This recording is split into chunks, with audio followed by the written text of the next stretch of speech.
Hit me.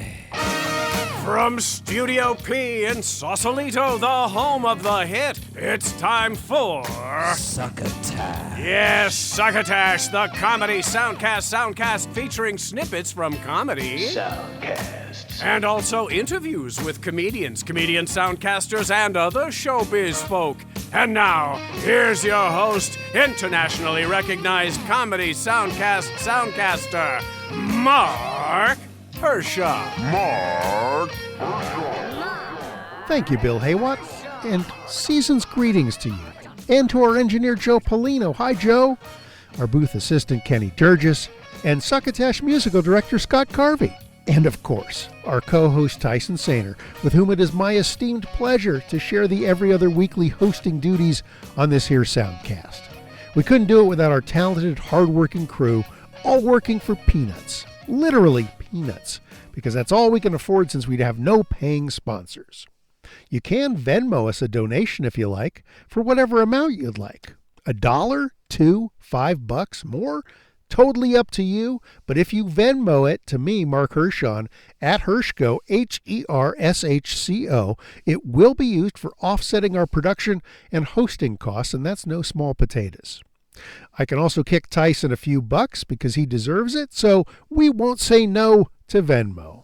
I mentioned Tyson Sainer. If you happen to miss last week's Epi334, he was in rare form, fresh off some well-earned vacation time over Thanksgiving. He served up a quartet of clips from such shows as Tough Drafts, The Crazy Life, Barnes, Brenner, and Fitzgerald, and The Bitter Sound, with old pal of the show, Davian Dent. You can still grab yourself a big handful of Succotash episode 333 wherever finer soundcasts are streamed and or downloaded, and that's a list that includes Apple and Google Podcasts, Spotify, SoundCloud, Stitcher, Audible, iHeartRadio, YouTube, Amazon Music, Podbay, Podchaser, and at our SuccotashShow.com home site, where we have not only that episode, but all the other ones dating back almost 12 years now in the Succotash archives. As for this week, my season's clippings episode, I'm featuring a fivesome of fine, feathered clips from the soundcasts Hey Riddle, Jordan Klepper Fingers the Conspiracy, Man Thinkers, our old friends over at the Salty Language podcast, and an old friend with a new show called Fandom, the podcast. In addition, we're putting aside those freebie spots from Henderson's Pants this week to bring you word about something truly new, unique, and wonderful. It's our own Bill Heywatt offering his masterclass on masterclasses. We'll have word on that in just a few minutes, so stick around. We're available at the App Store and on Google Play. I had pretty much pulled all the clips together for this episode and was getting ready to record when I happened to have a text exchange with a couple of old friends of mine from my sketch comedy days in North Hollywood and a group called Fries on the Side. Kenny Stevenson and Dorien Davies have been special guests on Succotash way back when, a number of years ago when they were visiting in San Francisco. Anyway, we were texting about something or another, and Kenny mentioned that he and another old chum, Alex Enriquez, had just started a new soundcast. Kenny used to co-host a sports soundcast called Knuckle Sanwich, great title, but that's been down for a while. So he and Alex have started a new show right up my alley as they cover a lot of super nerdy pop culture territory. And I just got this clip in under the wire for this episode. The show's called Fandom, the podcast from the fan-controlled network. And their most recent episode talks a lot about the new Willow streaming show on Disney+. You hear that they're going to make a TV show out of Willow, and you go, okay, well, there's a world there. I thought we did the thing and saved the world and, killed the baddie or whatever. So there's like, they have to kind of generate some stuff. And I think they've done I'm glad you said that. That's what I want to talk about.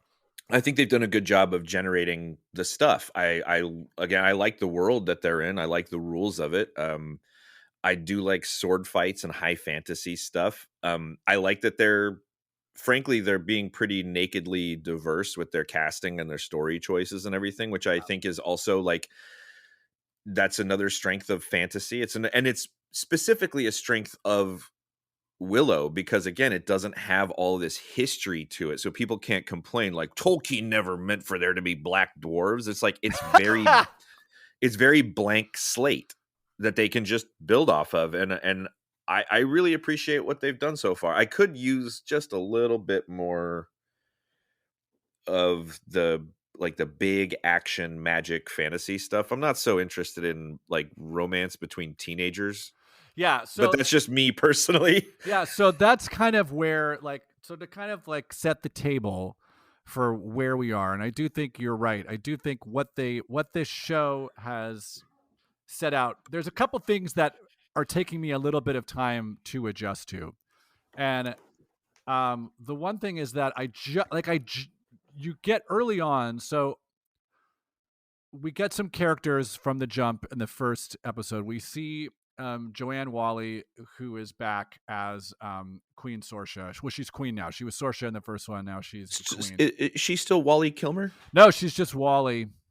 Oh. So for those of you who don't know, Joanne Whalley, who played Sorsha in Willow, and Val Kilmer actually eventually became married, and they have 2 kids.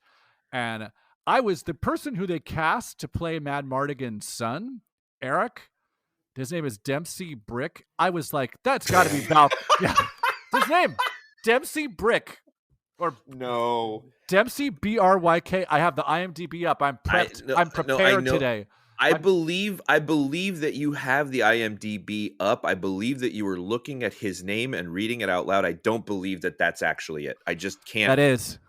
That is his name. I have to remember you haven't seen the 3rd episode, so I got to make sure I don't give anything away. But Rick, what's his name? Ricky Cinderblock? Yeah, Dempsey Brick. There we go. The thing, he looks like Val Kilmer. I don't know how they found this kid, if they grew him in a test tube or what, but he looks so much like him that I was like, you get it. So the first people we meet Queen Sorsha, we meet Kit, and we meet Eric. And then we also meet Jade, played by Erin Kellyman, who was in Solo, and was in.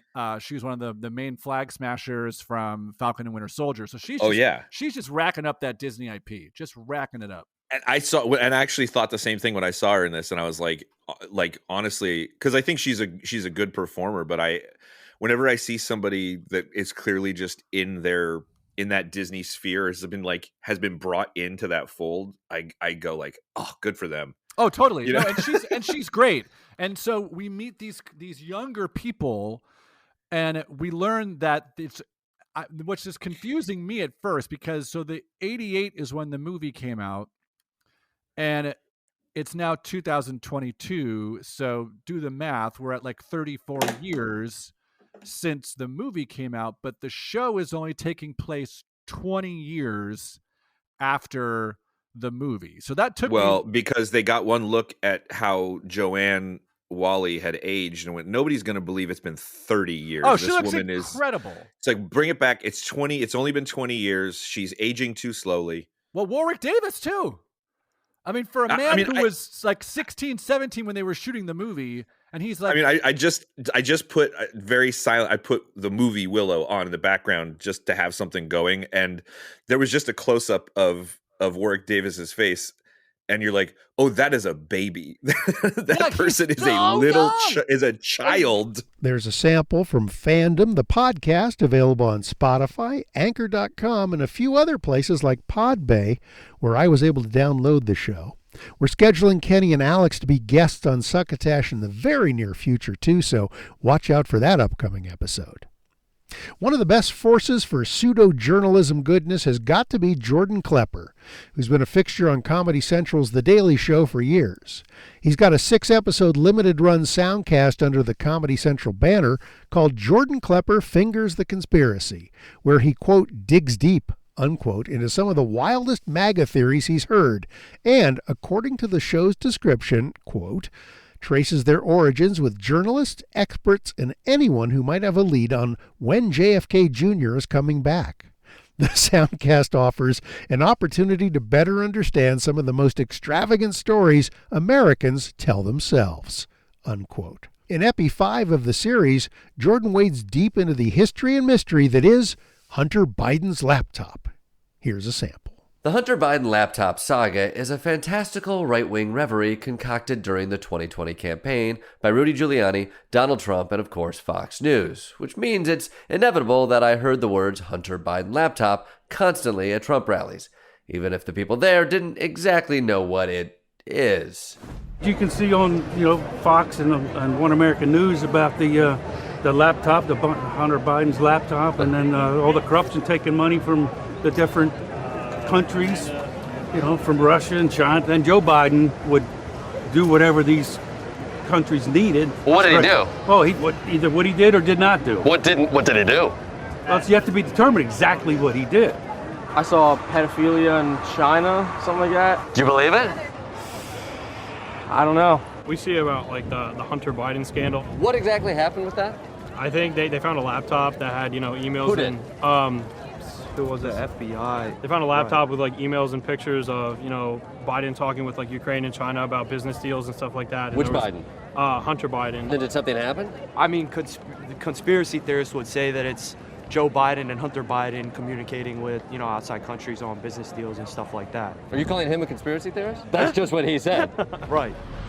Okay, let's help these private investigators out a little bit. Joining me today is Andrew Lawrence, the Deputy Director of Rapid Response at Media Matters for America. Basically, that means he watches Fox News all day. Andrew, thanks for being here to talk about the laptop from hell. Yeah, of course. Thank you for having me. I'm excited to finger this conspiracy with you. Oh, it sounds sexy when you say it. Thank you. Hunter Biden is sexy. It's a sexy topic. He is a sexy man. He's all over. If you're into pinup dudes and Fox News, he's your guy.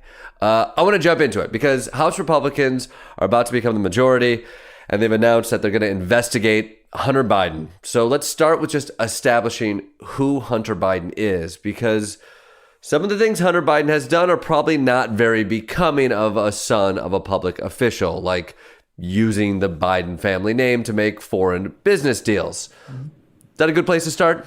Yeah, I mean, I think it's fair to say that Hunter Biden is, he's essentially a fail son. I think he's had a lot of tough things happen to him in his life. I think that it's fairly well known, Joe Biden's history of tragedy with, I believe it was his wife dying in a car accident. I know Hunter was involved in that, and that's something that's going to affect you. And then his brother Beau Biden as well, passing from cancer not all that long ago. And that's sort of when, according to what I've seen, his tailspin really began. But I think you're right. It is fair to say that there's some questionable things there, that Republicans and right-wing media are trying to glom onto this as some sort of giant scandal that's going to bring down Joe Biden and the Democratic Party is a little bit ridiculous. And I mean, there's so much to get into the weeds here. You got into it a little bit with that nobody's really even seen this laptop yet. And here we are with months and months. What's it been, 2 years now since this first came up? I mean, I think it is fascinating. Part of the reasons we wanted to cover it, one, I'm running into people on the road, and it's always a go-to, Hunter Biden. And more often than not, the stuff that I run into with people on the road, what is the dodge? What is the quickest thing you can grab a hold onto? It's easy to say Hunter Biden laptop. It's harder to say what Hunter Biden's laptop contains. But I think it's fascinating because I also think on the left is trying as hard as they can not to address what is potentially on this laptop and some of the allegations, which are some dire allegations. With only one more episode to drop, which will be this week, you'll want to jump back and follow Jordan on his adventures in MAGA land. Hopefully, Comedy Central will re-up this show because we need to know more.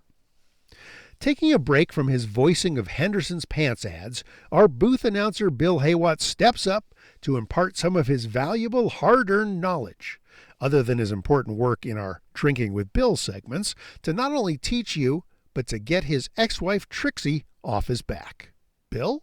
Have you ever seen one of those ads from someone who is offering to teach you a master's class in whatever the hell subject they're supposed to know all about? Hello, friends. Bill Heywatt here with an exciting opportunity for those of you who already know how to do something and have always wanted to make money passing your knowledge along to others, but didn't know where or how to start. It's the Bill Heywatt Masterclass for Masterclasses. These techniques don't rely on what the subject matter might be because, well, the basics of the masterclass are always the same. Over the course of 8 weeks, I will be teaching you how to look right into the camera and sound as if you are the world's God-given authority on, well, whatever the hell topic you might know something about, whether that's directing children's theater or producing a snuff film. Each lesson starts with me pontificating for a good 20 minutes about me and how I've mastered the art of the masterclass. And then, well, we just get right down to the brass tacks of it all, starting with you completing a multiple choice quiz about my career, and then an essay section where you describe what your miserable life will be like if you can't pick up the simple tools I lay out for you in my curriculum. And the price for this masterclass is not as steep as you might think. That's because once I learned I was going to have to turn 90% of the profits of this thing over to my third ex-wife, Trixie, I suggested kicking things off with a bargain cut-rate price. So you, my friend, will be learning what I know, the tips and tricks from my years of vast experience distilled down to just 60 one-hour classes for mere pennies on the dollar. So, get smart and get hopping to get started today on Bill Heywatt's Masterclass for Masterclasses. 3 easy payments of $39.95. That's $39.95 is all it takes, and we'll get started just as soon as we get your money. Just submit cash, check, PayPal, money order, or Bitcoin. No, wait a minute. Not Bitcoin at the moment, thank you. We'll get back to you about that. To the address at the bottom of your earbuds. This is Bill Heywatt imploring you to be the master. I'll be the first to admit this, but some soundcasts do get past me. Maybe I'm not paying attention, or maybe it's because there are a couple 100,000 of them out there now. But I'm really ashamed to fess up to missing Hey Riddle Riddle, mainly because it's hosted by a trio of improv and sketch performers, and those are my people. Adira Faye, Aaron Keefe, and John Patrick Cohen are Chicago-based, and they've been doing Hey Riddle Riddle for at least 4 years now.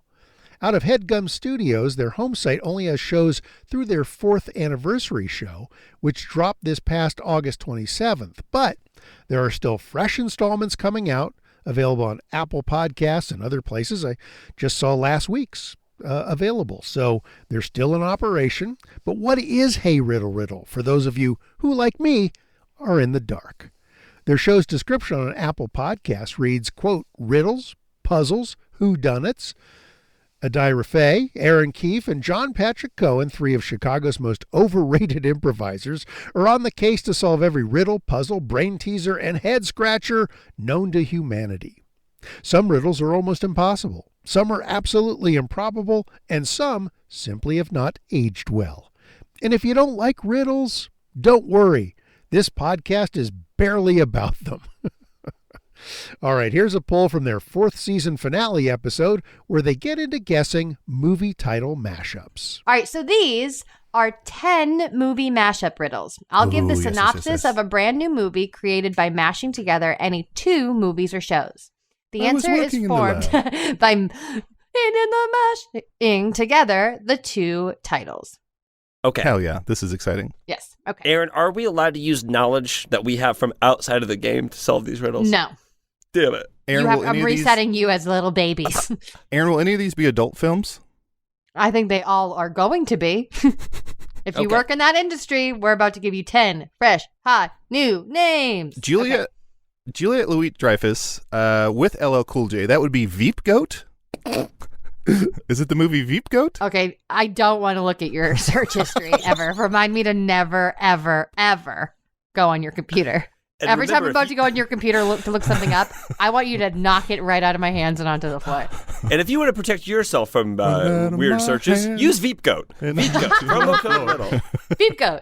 A VPN and also a goat. A board. The Vice President's a goat? That does sound like a kid's movie where it's like a Disney Plus movie. Yeah. Like, the Vice President's a Poor goat? Tyler right now is thinking, wow, they're about to do my riddles and then they keep not doing them. And I just want to hear my riddles read on the show.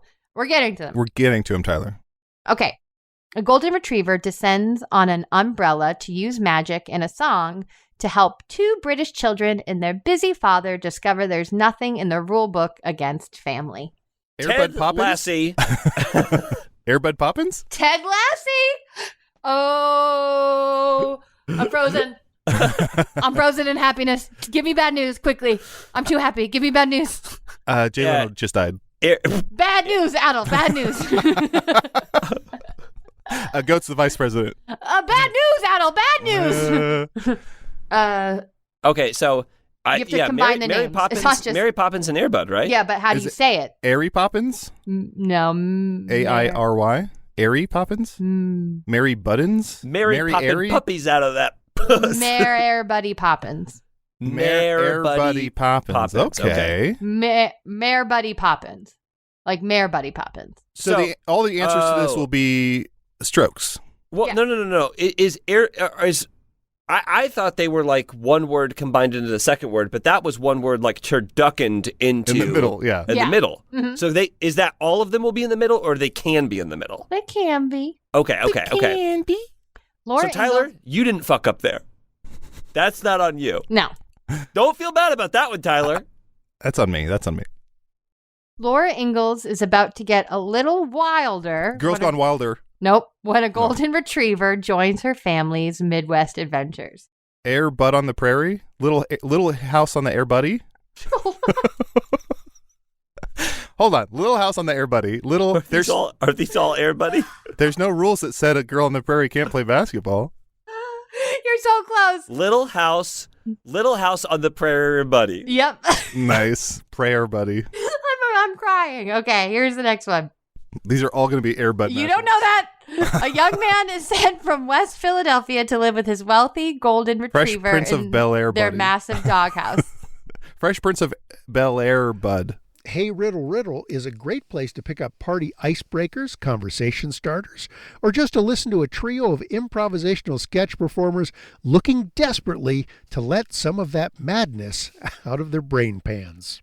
If you've been a listener to this soundcast for any appreciable length of time, you know that both Tyson and I do have our favorites out there in soundcast land. So we occasionally show them a bit more love than some of the other shows we feature. Tyson just played a bit from our chum Davy and Dent from England, for instance. I often talk with Jabs, also known as Jason McNamara, down in Australia. And other folks like Hunter Block from Antisocial Show, Ethan Dettenmeyer of Combat Radio, Ed Wallach from the hiatus Don't Quit Your Day cast, and Travis Clark from, originally, Tiny Odd Conversations. A few shows retweet our shows religiously, like the Jock Doc podcast and I Shake My Head with Lisa and Sam. So I want to do them a solid and recognize their place in our Soundcast society too, which is why we're featuring a clip this episode from a recent installment of the Salty Language Podcast. Hosted by Tony and Brian, this show's been around probably as long as Succotash has been, slugging out the episodes one after the other. The show's simple description on their home site reads, quote, a soundcast about pop culture, living life, and anything else in our tiny brains. Unquote. And I changed podcast there to soundcast, and I added the unheard Oxford comma just before anything else. So there. This clip is about one of the guys having made it to his first in-person medical checkup since COVID started. Geez, I went to the doctor on Monday. Yeah. First time since COVID. Oh boy, so he had to go elbow deep, didn't he? No, but his young apprentice did get to see my balls, so that was exciting. Oh, that's always. I love when they do that. When you go in and they're like, "Oh, do you mind if this person gets to see your nethers up close?" Like, yeah, like this is not a massage parlor, so no. Well, they're like, "Oh, do you mind if he because it's the first time I've met this." That's always weird about a doctor too. Yeah. Like, hey, we just met for the first time. All right, let me see your dick. Dude, well, it's funny. Like, the first time I went to the urologist was like that. And it's like, listen, I understand it's a urologist, right? That's the area they're dealing with, okay? But we're just casually talking and we're blah, blah, blah. And I'm telling him how I think I have low testosterone and all this. And he's like, blah, blah, blah. And he's, like writing on this chart. And then he turns and he's like, okay, drop your pants. And I'm like, what? And he's like, drop your drawers. He's like, underwear too. And I'm like, and he's like, and stand on this stool. I was like, what? And it was seriously so that my junk would be like eye height for him. Yeah, stand on my dick stool. It was. It really was. And I was like, oh, okay. No time to even, present yourself really. I mean, I know, like, let me like fluff this up a little bit. Do you have it's like, do you have a comb and a mirror? I mean, I want to look my best here, but Yeah, no, that's basically what happened to me. They're like, "Oh, do you mind if he brings a student in?" I'm like, "I don't really care. 'Cause I wasn't sure what was going on." You know? And then, yeah, it was some pleasant young lady that got to experience 43-year-old balls. I hope she enjoyed them. I'm sure they're not the first ones she's seen. So, Probably not. Probably not. But it is very strange when that happens, and it's like you understand. It's like whatever. It's a clinical thing and all that. But it was, but it's still honestly, it's I'm weird. at the point now. I just don't care, right? But it's still weird when you go to the doctor's office and they were just like, "Hey, let me see your junk." You're just like, "Wait, what?" Like, because it's not something you do every time you go. Like, they're like, "Let me check your nose, your ears, your throat, your balls." It's like, whoa, what? Yeah. Your lower throat. Wait, what? Yeah. Your star keister. Yeah. Oh, God okay. Damn it. Yeah. I mean, although in fairness, we are near that age to where those things do probably get checked more frequently. But for sure, right? At the same time, it is just a weird thing. My thing was just like how casual the doctor was about it. Well, here's what got me of mine is after he cuffs and checks and pokes and prods. Sure. He just grabs his mouse. And I'm like, dude, all right. Oh boy, his mouth smells like onions now. Now your mouth smells like my mouse. Wait, are you calling your undercarriage a mouse? Sure, whatever. I meant more like this. Oh, right. Sorry. But yeah, so that was a little weird. But that would have been hilarious if you said it, though. Can you imagine? Oh, yeah, I know, right? Oh, that would have been great. Well, hindsight is always 20. Especially if the doctor's like afterwards. There's a taste of the Salty Language podcast. Check them out. And thanks for supporting Succotash, guys. We love you. It's hard to tell if the attitude of the hardcore male chauvinist is on the run or just biding its time. I'd like to think that kind of backwards attitude that men have towards women is being eclipsed by something more forward-thinking, but whatever the case, it's a way of thinking that soundcasters are having fun ripping on in a variety of ways. One of those is an iHeartRadio production, a show called Man Thinkers, featuring George Collins and Dan Finkelstein. Here's how the show is described over on Apple Podcasts. Quote, Man Thinkers is a podcast where the facts, ... are up for debate. For decades, the lamestream media has prevented real men from sharing their knowledge. On Man Thinkers, there are no degrees and no rules. The hosts aren't impressed by run-of-the-mill, quote, experts, unquote. Man Thinkers is a new space populated by iconoclastic thinkers, academic renegades, and media personalities that sound unlike anything else. Cable news is for the old, and social media has become too toxic to trust. George and Dan courageously have the tough conversations that mainstream media won't touch. Man Thinkers is a safe space from safe spaces. Nothing is off limits. Well, in a recent episode that dropped back on November 24th of this year, George and Dan had two women on the show, Liz Plank and Monica Padman. Liz is a Canadian journalist, author, and Soundcast host. Monica is an actor, podcast producer, and co-host. You've heard her on here before when we've clipped Armchair Expert with Dax Shepard. The Man Thinkers had them on to talk about women freezing their eggs. Here's how part of the conversation went. So once you freeze your eggs, where do they go exactly? What is this process? You put them in your freezer or what's going on? They do. They go into a cryo freezer. Cryo. Yeah. And then you pay to keep them there until you want to use them. And then there's some die-off. They don't all make it through the process. Some of them, when you defrost them, die. And they pull them out with a needle. So you have to be under, and then they put a needle in there. They suck up the eggs. Wow. Some of them don't survive. Like some of them, because again, they're being put a tiny little, a suck up. Post-suck, when you get the eggs, how do you know which ones are good? Do you know, or do you have to wait until they're fertilized to know if it's a good embryo? Like, how do you know? They know. They tell us. They tell us how many are mature, and those are the ones they freeze. If they're immature, they don't get frozen. Okay. Let me ask you this. How much does this process cost? I know, again, personal question, but is okay. it? But give us a number. Is it like very expensive? Yeah, tell Yeah. us exactly though. It's way too expensive. It is expensive. It's like and we'll totally $10,000. talk- Like that's like the Wow. starting point. And then, was this an emotional experience for you two? Like, yes. it seems Very like it would much. be. Yeah. Very much. Okay.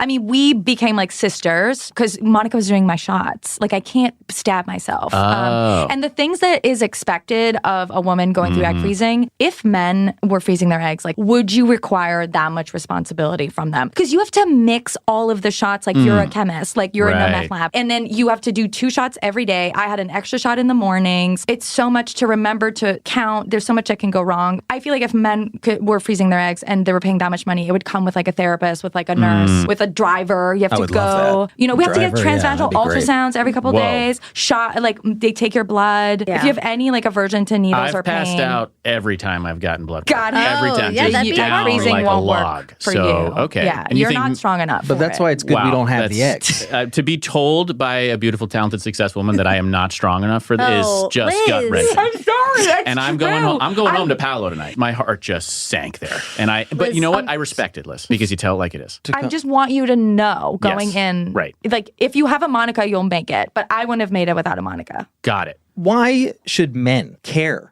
about freezing eggs? You know, this doesn't sound like it has anything to do with me. Well, you don't have a partner and never will. So that's we don't know that. Are you committed to not having a partner ever? I would Are you love interested? one. You would. Dan is a huge narcissist. And I think that for most narcissists, their children are an extension of them. Yeah. And so they will love their children. I think you would be a great narcissistic dad. Thank you. I really do. I really appreciate that. Yeah, that would be really nice. I think narcissists make probably the best dads too, because they're so focused on themselves that it becomes a really good role model. Women find him repulsive. Well, that's the problem. there are many of these women that are suing me currently. Right. Okay. I liked all of them. What do you like Listen, about What do you them? like about them? I liked the way they looked. I liked that they were younger than me. Oh. What I really liked was that, they worked for me, so I thought it would be easier to, start a relationship. It's actually even why I got into podcasting in the first place. Right. I It was sort of a see. long play to get to the... Hasn't worked out. I just think a lot of men, Yes. if you are, let's say it's a first date. If I went on a first date and I was like, this is so fun, I like you so much, I do want to get pregnant immediately. I Oh my need God. you to know Wow. that. Dumped. Yeah, that's the response, right? Right, That's right. You're buying dinner, get away. And that's actually okay. That's an okay response. Okay. But this makes it, because you're asking why should men care? Right. If I was like, actually, we can take our time, we can get to know each other, and if it's a good fit, like we don't have to rush just because I'm 35. Right. Because I have this insurance and Right. we're cool. So does that mean then that the female body can carry a baby at any age? It's just the eggs that are the issue in terms of fertility decreasing? Is that the general idea? It's not necessarily Okay. any age. So 40 is, again, using like specific numbers is never a great idea. Right. But over the age of 40 is a little late to freeze your eggs. Like that's probably Right. going to be difficult, but you can still carry. But there's Okay. just more risks, More right? risks, Like yeah. more risk for the woman, for the Women, baby. yeah. Yes. Interesting. But good question. Liz, Great thank you so question. much. You're building me back up. You broke me down, but now you're building me back up, and I appreciate Like a true that. narcissist. And yes. It takes one to know one, so respect all the way. Good ding, ding, ding, Liz.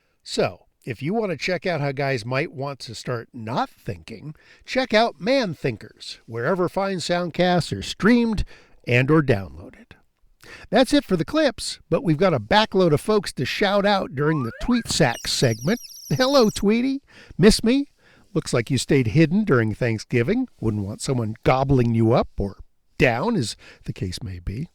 I realize that a number of folks are fleeing Twitter these days, mainly because they're not big fans of Elon Musk and the way he conducts business. Well, we're still hanging in there because it's one of the main best free ways to publicize this soundcast.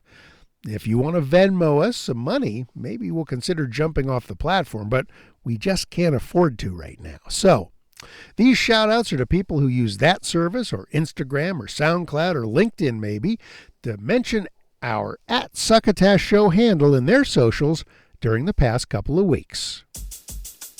Monica Hamburg, Misfit Scully, Jock Doc Podcast, SD Weber MD, Aho Kamal, Baron Ezo, Hunter Block, The D-Head Factor, Phil Larness, Let's Chat Podcast, Mama Cow Creations, that's my sister Elise, by the way. Hi, Elise. Steve Smith, Dom Risk, I Shake My Head with Lisa and Sam, Jeremy Culhane, Tough Drafts Podcast, Never Explain Anything, Baxter Forest Twilight, Dave in the Cave, S. Anthony Thomas, Married Crazy and Podcasting, Gord Poutine, Lauren Brenner, Different Way Games, Kyle's Benjamin, Judith Rose Schwartz, Rick Rogers? Rick Rogers? He's my old manager. Hi, Rick. Pittsburgh Nerd Podcast, Little Ray Gun at NFT.NFT, and You Can Call Me Ray.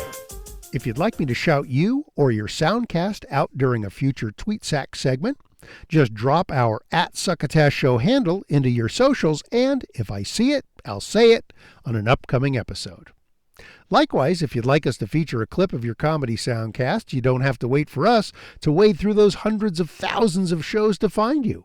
You can make your own 3 to 5 minute clip and just upload it directly to us at hightail.com/u/succotash. hightail.com/u/succotash. That's going to do it for Epi334. But if you want to hear what's coming up next, just hang around this feed until next week when Tyson Sainer shows up with Epi335 and lays it on you. Tyson's next episode actually is our Christmas present to you. And as a matter of fact, my next show will be that after Christmas great buy you get after the holidays. Have yourself a fantastic holiday season, and remember, if some jolly fat guy in a red suit with white trim should happen to pop up next to your bed one night soon and whisper in your ear, "Have you heard anything good lately?" It just might be Santa Claus wanting to find something decent to listen to on his way back to the North Pole. So won't you please pass him some milk, cookies, and succotash? You've been listening to Succotash, the comedy soundcast, with your host, Mark Hershon. Brought to you by Henderson's Pants and... Imagine your company's name right here. Rate us and review us at Apple and Google Podcasts. Find us on the web at succotashshow.com, on Spotify, on Stitcher, on iHeartRadio, on YouTube, On SoundCloud. and wherever fine soundcasts are streamed and or downloaded. Follow us on Twitter and Instagram at Succotash Show. Like us on Facebook. Email us at marc@succotashshow.com. Or call into the Succotash Skype line at our toll call number 818-921-7212. That number again is 818-921-7212. You can also upload clips from your favorite comedy soundcasts directly to us using our direct upload link at hightail.com/u/succotash. Succotash is produced and engineered by Joe Paulino through the auspices of Studio P Sausalito, the home of the hit. Our hosts are Mark Hershon and Tyson Sainer. Our musical director is Scott Carvey. Our booth assistant is Kenny Durges. Succotash is executive produced by Mark Hershon. Until next time, I'm your loyal booth announcer, Bill Heywatt, reminding you to please pass the succotash. Goodbye.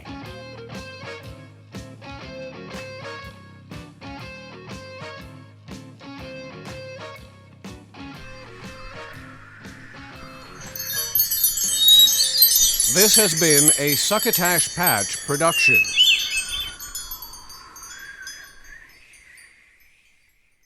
Happy holidays.